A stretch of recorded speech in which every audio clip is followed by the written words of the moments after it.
What's the color? Austin! What's the color? Let's go!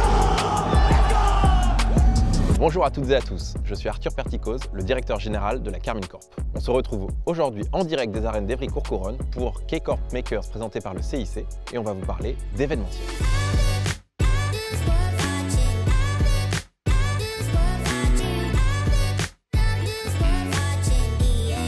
L'arrivée de la Carmine Corp aux arènes, c'est à la fois quelque chose de très concret qui a pris plus d'1 an et demi à se mettre en œuvre, initié par une rencontre avec les équipes des arènes, que ce soit Grand Paris Sud ou que ce soit la mairie d'Evry-Courcouronnes.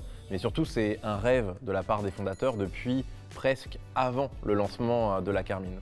Ce qui est assez incroyable, c'est qu'on peut retrouver des moments où Kamel ou Amine parlent de leur rêve de voir apparaître un club avec une arène comme les clubs de foot ou les clubs de sport traditionnels.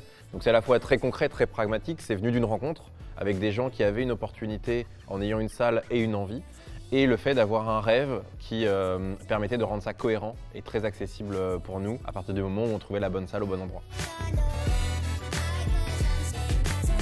Le but de l'arrivée de la Carmine aux arènes à Evry-Courcouronnes, c'est pas seulement de se dire « ok, on a un endroit pour faire des matchs ». Le but, c'est de créer des expériences. La Carmine s'est fait connaître pour le KCX, qui veut dire Carmine Corp Experience. Le but, c'est de proposer aux fans des moments dans cet endroit qui vont permettre d'aller au-delà de simplement être fan d'un club dans un match donné. On a pu créer des moments, des jeux amusants, passionnants, qui ont permis de vivre des expériences différentes.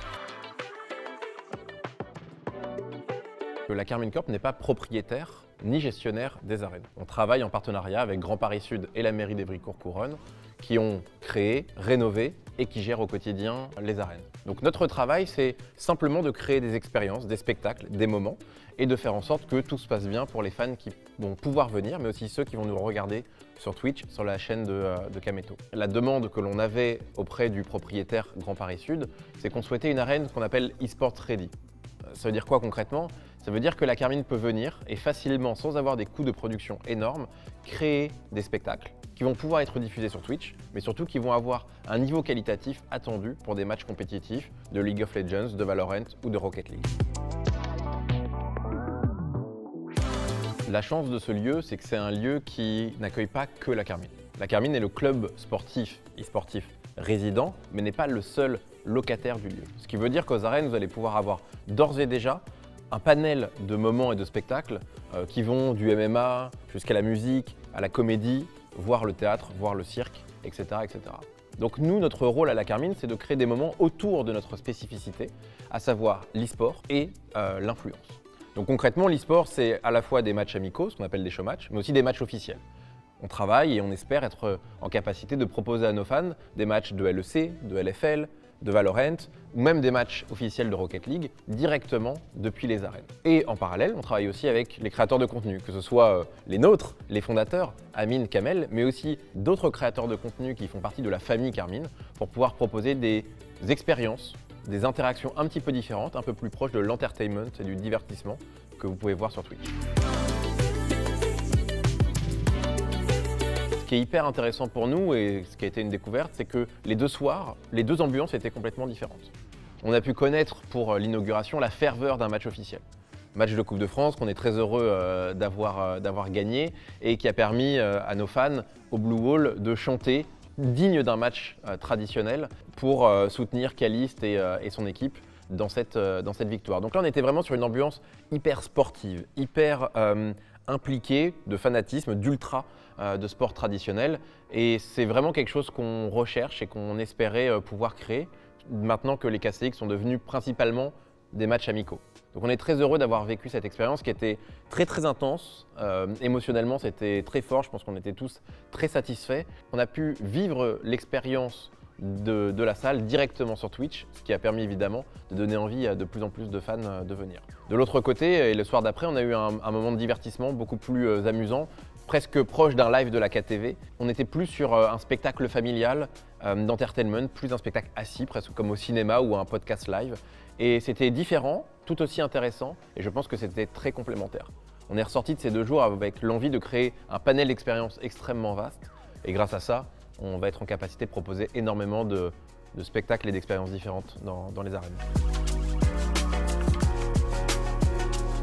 Je dirais que l'arrivée de la Carmine aux arènes, c'est un moyen de rentrer dans des cases que les gens, que le grand public peut connaître, peut comprendre, comme dans le sport traditionnel, et c'est quelque chose qui nous a beaucoup aidé. Ça aide les médias traditionnels à en parler, ça aide les fans à expliquer à leurs proches pourquoi ils sont fans, à quoi ça ressemble et pourquoi c'est tout à fait normal d'aller dans un stade pour supporter son équipe e-sport préférée.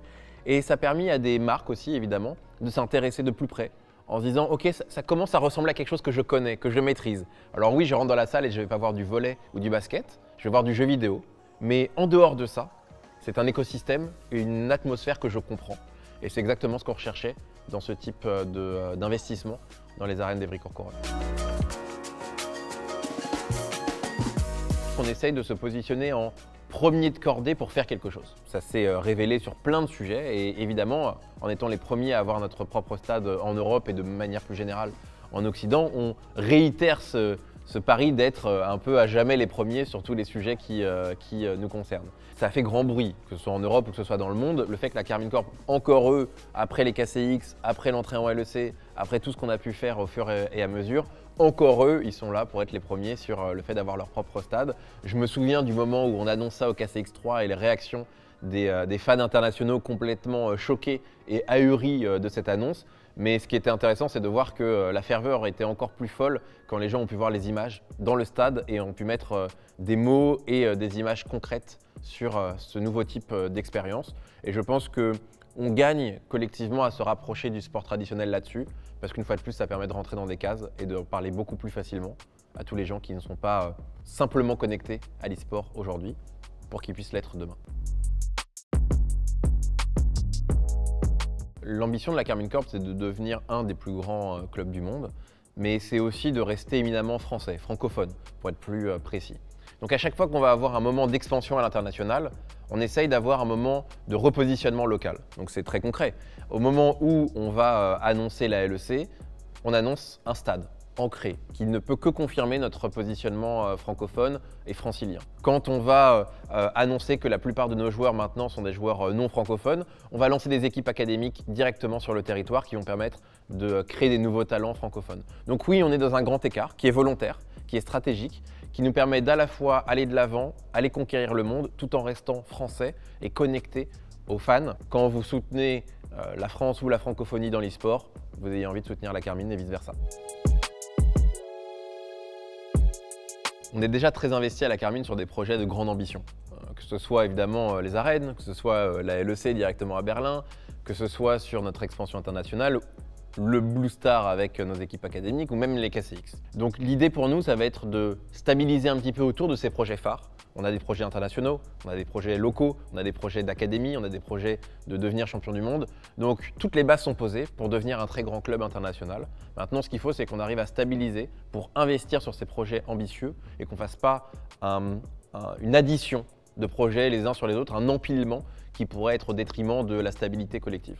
Le temps est venu de stabiliser un petit peu les initiatives ambitieuses pour justement faire en sorte que tout ce qu'on a déclaré, on soit vraiment capable de le faire. Merci d'avoir regardé ce nouvel épisode de K-Corp Makers présenté par le CIC et j'espère vous retrouver très vite aux arènes d'Evry-Courcouronnes.